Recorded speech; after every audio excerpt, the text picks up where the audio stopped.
Sailrite is known for our portable industrial sewing machines, but what if I wanted to fit my entire workshop into the same small package?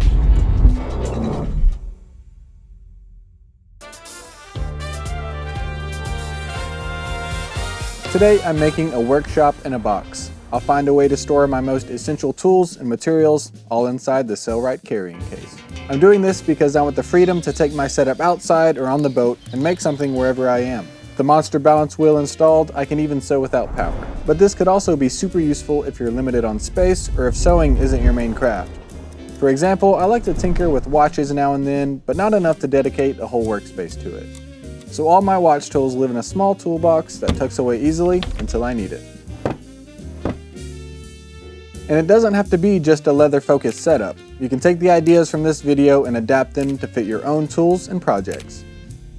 Here's everything I need for a capable setup. And sure, some sacrifices have to be made. I can't actually take everything, but with these items, I think I can do most projects. And of course, you can't make anything without materials, so I've got to make a plan for that too.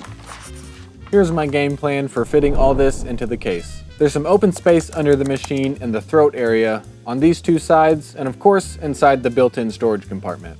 I started with the trickiest part, the underside storage. I had to be careful here because there are 3 feet that need some space in the bottom of the case, plus a lot of moving mechanical parts that I can't interrupt. I used some scrap material and a bit of paint to mark where the feet land, and then cut out those sections to create a template. Once I found an arrangement I liked, I used 1-inch elastic to create loops to hold everything in place. I had some unused space at the top, so I added an all-purpose pocket made from waxed canvas, which is perfect for pins, radius punches, and hole punches. As a finishing touch, I added a backing piece to give it some more rigidity and help it lay flatter inside the case. I'll make sure to remove this after I've oiled the machine. None of these tools will be ruined by some drops of oil, but the leather would stain. And with the underside done, I moved up to load the built-in storage compartment. I packed Toconol, contact cement, a maul, my sewing machine tools, a second presser foot set, and the kickstand. There was still a bit of extra space, so I made one more pouch to hold some hardware. I'll always keep rivets and snaps in there, and then any other project-specific hardware I need. Then I made 2 identical drawstring pouches. One holds the power cord and foot pedal and goes right here.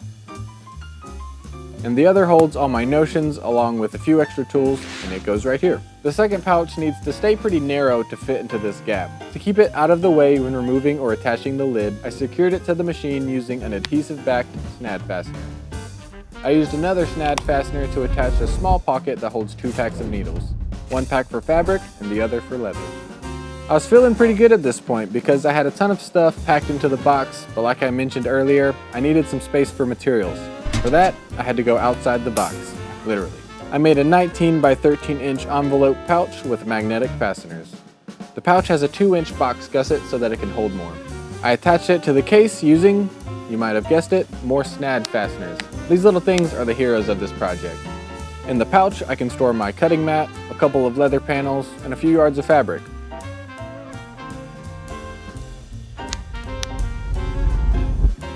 Fortunately, I couldn't fit my acrylic ruler in there, but I was able to attach my 18-inch ruler to the inside of the lid using some adhesive-backed hook and loop dots. And that's just about it. I managed to pack a ton of stuff into this case, which as a side effect, made it quite a bit heavier. To make it easier to carry, I used some spare webbing to create a simple harness system. It's just 3 straps and some fasteners. All the straps are connected with box X stitching for added strength. It might not be the next fashion trend, but it does help distribute the weight a bit. This is not a hands-free setup though. You'll still want to hold on to the handle, but it definitely makes things more manageable. So now I'm ready to hit the road and kick off our outdoor series. Well, I'll be taking this setup with me, enjoying some sunshine, and making some cool projects. So keep your eye out for those videos. Thanks for watching, and subscribe if you enjoyed.